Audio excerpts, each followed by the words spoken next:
Welcome or welcome back to Maya's Glow. I hope you guys are having a wonderful week. It's been so long since I sat down and filmed a video. I've been a bit busy with a few things and I've just totally missed you guys, and I didn't want to go quiet for too long because I have a number of pieces of content that I want to release for you guys. So here we are with another beauty video, and today, if it isn't obvious already, we're talking about hair. We're going to talk about my hair journey, and I'm also going to share with you guys some tips on how you can maintain healthy hair. So the topic of hair is so vast, and I don't think I can talk about everything in one single video, but I'll just give you guys a brief history of my hair care journey. So I was natural most of my life. I've actually been natural most of my life except one single year. So growing up, I always had natural hair, and it's either my mom or salonists who will take care of my hair, like hairstylists. So that includes like shampooing, deep conditioning, blow drying, which at some point I did way too much blow drying, like between the ages of 14 and 18. I was going so ham on the blow dry, and it wasn't me doing it myself, it was actually me going to the salon, and I was doing it so much that I got heat damage at some point. But right before that, I decided to relax my hair, I think at age 13, 14, actually age 13 in class 7. Yes, I remember because I remember the year I was in school. So it was in class 7 in primary school, and for a long time I really wanted to relax my hair. There were other girls in school who had relaxed hair, and I just felt like I really wanted to relax my hair. I wanted to wear my hair straight because most of the time I was either wearing my hair in lines during the school term, and then during the holidays I'd have braids or rastas as we call them. So I never really got to enjoy wearing straight hair except the days when I will blow dry. And because my hair is naturally frizzy, like my hair doesn't hold straightness for a long time. Trust me, in like 2 days my hair will slowly start reverting back to its curls. So I really wanted like relaxed hair, and for like, I think, gosh, 3 years of my life I begged my mom to relax my hair, so she finally agreed. And again, this was when I was 13, and I had my hair relaxed by one of the best, I mean the best hairstylists. Like, we didn't compromise on you know, the level of professionalism and knowledge of the stylist, but for some reason my hair just didn't take relaxers well, and he was so specific with how he'd do it. He never used to let relaxers sit on my hair for too long. Like, I remember when he did my hair, I never used to burn, or you know that feeling of having like yeah, like a burning sensation on your scalp because the relaxer has sat on your hair for too long before rinsing. That would never happen. He was so good, but because of my hair texture or my structure or just something to do with my hair, I guess maybe it's even my body, like my hair did not like relaxers at all. So it was very thin, it looked kinda damaged, it never really looked how I wanted it to look when I was hoping to relax my hair. And I think it's because at that time I was really comparing myself with the other girls in school, and I really wanted my hair to look like theirs, but for some reason my hair just did not like relaxers, and so it was breaking off, it was damaged, and I basically had zero volume. I'm telling you, it was just like flat. I had no volume at all. So I had my hair relaxed that 1 year, and then my last retouch, the year that I was natural, I didn't go to the stylist I usually go to. I think he was busy, or he wasn't working at that time, so I went to a different salon. And let me tell you guys, this was the first time I felt that burning sensation on my scalp, because I think they left the relaxer in for too long than it was supposed to be. So obviously they rinsed it off, my hair was straight and stuff, but now the damage was like even worse. So eventually I think I just decided to go natural. This was in class 8 and I was just like, I'm so done with having to go retouch my hair every other few months, and obviously with the stress of KCP, my hair is the last thing that I wanted to think of. So I actually didn't do a big chop. I've never really done a big chop if I look back on my journey. Maybe a big chop was done on me when I was a few months old as a baby, but I've always had mid-length to long hair. But now, after I relaxed my hair and all the damage, I just allowed my hair to transition into natural hair. So eventually the relaxed ends were completely gone, because I think maybe every 6 months to a year, kind of like how I do it now, I was getting a trim. So eventually the relaxed hair completely left my head and I was just all natural. So throughout high school I was also natural, and I was wearing my hair in lines, the schoolgirl lines that you know, without braids, because I can't remember if we were allowed to wear hair extensions in school, and by that I mean like braiding hair. So it was just me braiding my hair when it's in this state without adding any other extension to it. But then during the holidays, obviously I could play around with braids and stuff like that. I always loved twists. Like for a really long time I was a twists girl compared to like your traditional box braids. It's been so long. I think I need to go back to doing twists, but that's basically how I did it. And I was just taking care of my hair again through the salon. Sometimes I'd do it myself, but I'd mainly go to the salon for them to take care of it. So basically shampoo, deep conditioning treatment, and blow drying session, and then after that I'd get it braided into cornrows or lines. And I did that basically throughout my time in high school. I wasn't really too fussy about my hair. I didn't even know about the natural hair movement. I found out about it like the end of Form 4 when I discovered the beauty world in YouTube. So I was just keeping it natural because my hair had also refused relaxers. But then when I got to the end of Form 4, in 2012, I discovered YouTube, and one of my first YouTube videos was actually a hair care tutorial. And I'm going to share the name of the YouTuber above. I think she still makes videos, and it was like a high burn video, and I remember watching it and I was like, oh my god, what's this? This looks so good. So now I went into her channel and I saw all this information about hair care, natural hair care, and I was really intrigued. And there was also a girl in my class in high school who she maintained her natural hair so well. I even remember she's one of the people who introduced me to certain hair care products that I ended up using for like my natural hair journey. But like she rocked her natural hair so well, she was so confident with it.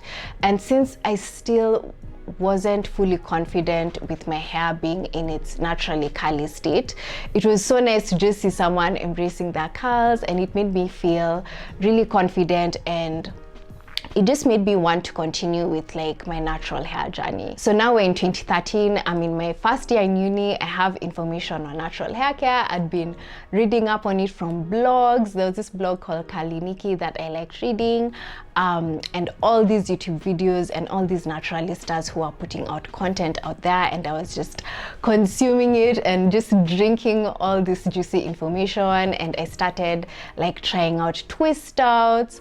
I remember that's when now I started using hair butters. Like before that I didn't even know about hair butters, but I started doing all these fun things with my natural hair, like bantu knots. Obviously I'd still straighten it every now and then braid it, but I was just discovering so much. So fast forward to now, I would say what's changed over time is my ability to be intentional about how I care for my hair. And like when I was in high school and I was just like, as long as it's braided and done, I'm okay. I'm not too fussy. I feel like there's been such a shift in the past 9 years in regards to how I've been taking care of my hair, especially since I'm now armed with better information. There's more products in the market, there's more options, and I feel like I've been taking really good care of my hair, I would say the past 5 years. So between like 2016 2021, I've been so consistent with my hair care routine. I've learned so much. I'm still learning a lot, and I just wanted to share with you guys some tips that I used that actually helped my hair to be in a healthy state. So obviously today I straightened my hair, and I actually didn't do it myself. I went to the salon and did my annual trim, which I'm honestly late for. I normally do it in December, but here we are in February, and I just knew I had to get it done because detangling with dead ends, if you've ever detangled with dead ends, you know how annoying it can be and how time consuming it is, and it just leads to more breakage. So I knew it was time for me to get a trim, and I went to the same salon that I went in late 2020. That's Anubi's salon here in Nairobi, and I worked with the same hairstylist. He's called Simon. He did such an amazing job on my hair in regards to trimming and straightening it, and I'm actually going to link for you guys the video that I filmed back in December 2020, just showing you the entire process. So we basically did the same thing. The only difference this time is I actually washed my hair at home, and then I went in and he blow dried my hair, did my trim, and then flat ironed it. And I asked him to bump the ends because I think it looks so cute when the ends are bumped. So that's why my hair is looking like this today, and I have gained so much length. It's crazy how long my hair has grown. Like, I was just in the salon with my mouth wide open, like, this is how long my hair has grown, because whenever I blow dry my hair at home, I never do it till it's bone straight. So I don't have an exact idea of how long my hair is, but I'm telling you guys, my hair has grown so much, especially over the past 3 years. It's grown so much. So I think it's about time we get into those juicy tips that I want to share with you guys. So my first tip is to have a clean hair and scalp whenever possible, because I've noticed whenever there's like buildup on my scalp or on my hair, it just feels like there's like a blockage. I don't know if I'm making sense, but it doesn't feel nice to have my hair weighed down with product. So I try my best to wash my hair at least every 4 weeks. So I do either 3 to 4 weeks. I know some people wash their hair every week, others every 10 days, others every 2 weeks. I think it depends on what schedule works for you, and just how you choose to do your hair in general. I recently ran a poll on my Instagram, and I asked you guys, do you wash your hair when you have braids in or right after you take down your braids? And some people are like, I wash my hair when my braids are in. And for me and other people, I prefer to wash my hair, like do a deep cleanse after I do the takedown of my braids. And that system has been working really well for me. So having a clean scalp and clean hair really does help reduce buildup on your hair. And since there's no buildup when you apply your nourishing products, then there's no barrier between like your hair and the product. So your hair can easily soak in all the nourishing ingredients that you put on it. So this next tip, I swear by, I'm telling you guys, I have seen a difference by being consistent with this particular tip, and that is deep conditioning. And this is the deep conditioner I'm currently using from Saro Organics. It's their hair growth mask deep conditioner, and I like using this particular one because I've noticed my hair loves how nourishing and moisturizing it is, and it's just been working so well for me for the past few years. But you don't have to use the same deep conditioner, just use whatever deep conditioner you can get. I'm telling you, deep conditioning is such a game changer. After you shampoo your hair, just go ahead and apply your deep conditioner and then sit in a shower cap for between, I'd say, 15 to 20 minutes. If you have the hooded dryer with you, if you're in the salon, or if you have it in your house, then maybe you just need to have it on for like 10 to 15 minutes and then you rinse it out. And I'm telling you, deep conditioning really works because it helps infuse moisture back into the hair. and then depending on the ingredients that are actually in your deep conditioner, if it has like nourishing oils or nourishing ingredients in general, then it will soak into your hair much better. So deep condition, deep condition, deep condition with every wash. I'm telling you, you're going to see such a difference in the health of your hair. So now that we've talked about deep conditioners, let's talk about products. And I'm just going to start off by saying, especially for those of you guys who have natural hair, there's a lot of pressure for us to have 17 different products in our beauty kit. I mean, as much as I love products and I'm constantly trying out things, I'm going to be honest, you only need your basic 3 products when it comes to taking care of your hair. Everyone differs in regards to what they feel like they need or what they feel like they don't. But for me, it's a shampoo, a deep conditioning treatment, and a hair oil. And that's it, I'm good. The other ingredient is water, which I won't really add to that list. So the other 2 ingredients that I have with me, which are not mandatory, are a leave-in conditioner when I feel like I just need a boost in moisture, and then a heat protectant so that when I'm heat styling my hair, I can protect it from heat damage.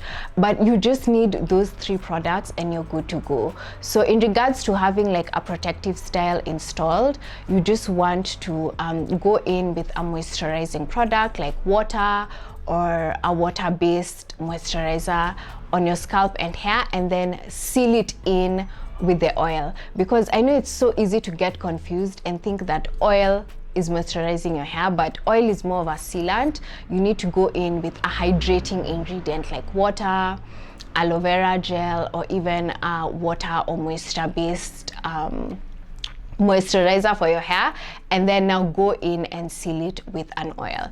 But I'm telling you, if you have those 3 ingredients, you're really good to go in regards to your hair care journey. And of course, don't forget water. So I like to divide my products into 2 categories.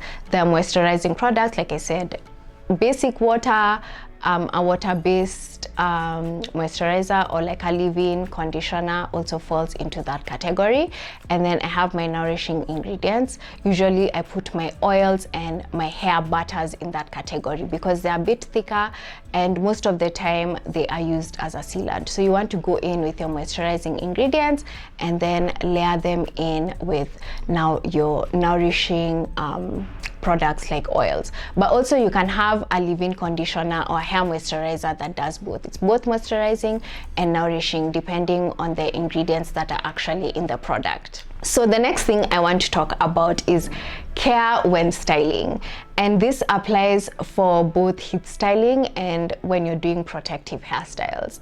When it comes to heat styling, you just want to make sure that you're not going too ham on the blow dryer or the flat iron. I also try my best not to go too crazy in regards to straightening my hair every now and then. Trust me, I had a phase, like I told you, where I was straightening my hair too much. Like every 2 weeks I was going in and having it straightened, and I'm talking about the salons where they really go in with the hot blow dryer and just fry your hair. So now I try and tone down on that, and since I also do my hair at home, it's easier for me to like regulate how much heat I'm using on my hair. And if you have a professional hairstylist that you're working with, if they really know what they're doing, then they won't apply way too much heat on your hair such that it ends up damaged. Plus, using a heat protectant always helps. And then the next thing is protective styling. So I love doing protective styles. I think I've talked about this in my previous videos. You can go and check out my hair playlist. I've done a number of videos on protective styling. And my favorite protective style, to be honest, the most low maintenance one, the go-to, the one I can always trust, is matutas. Like, my hair loves matutas. And I feel like in 2020, because I wasn't really leaving the house much and I had my hair in matutas most of the time, and since they're so low manipulation, my hair grew so much during that time. But then I also do other hairstyles, braids, crochet styles, twists and stuff like that, lines as well. I love doing cornrows, and I try my best to communicate with the lady who does my hair, my hairdresser, to make sure that she's not pulling and tugging on the hair too much, especially my hairline.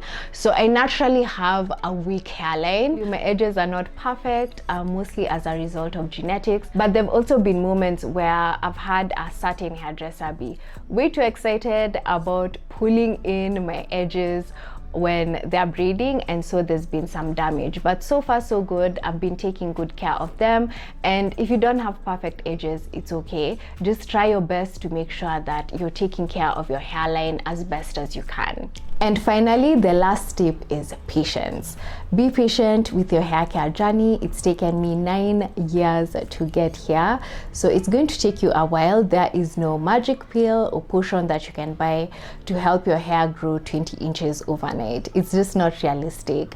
Just focus on being consistent with your routine, like I told you before, looking at your lifestyle as well, and looking at the things that you may be doing or not doing that are actually either contributing or detracting from your hair health. And something else that I feel like is really important for me to talk about is the fact that genetics and diet do play a role in how fast your hair grows. So just be patient with your journey and realize everyone's journey is different. Your journey is going to look different from other people around you or other people that you look up to in regards to their hair care routine or their hair care habits, or just their lifestyle that they adopt in regards to taking care of their hair. And I also think it's very important for me to say that all hair types are welcome here. In regards to whether it's natural, whether it's relaxed, whether it's locked, whether it's bleached, whether it's colored. Like, I hope you can all feel welcome here, and I hope some of the tips I've shared may help you. I know things differ depending on like the state of your hair in regards to what works for you or what may not work for you, but I'm sure some of the tips that I've shared are going to work with you. And with that, I'm going to end this video. I'd say the final thing is to just put yourself in a position to grow in your hair love. That's still something I'm doing, especially since there's so many subliminal messages and direct messages we receive as Black women, especially women with type 4 hair, that it's wrong for us to have kinky hair, that it doesn't look good, and all these negative things. And I've just been learning how to speak affirming words to my hair, learning how to love it, learning how to honor its process, because its needs are different from people with other textures in regards to hair. So yeah, just learning how to love my hair and how to appreciate it in its state and in the entire hair care journey. So I just wanted to share that with you guys. I hope you enjoyed this video. Be sure to subscribe, and I can't wait to see you guys in my next video, Mapenzi Tele.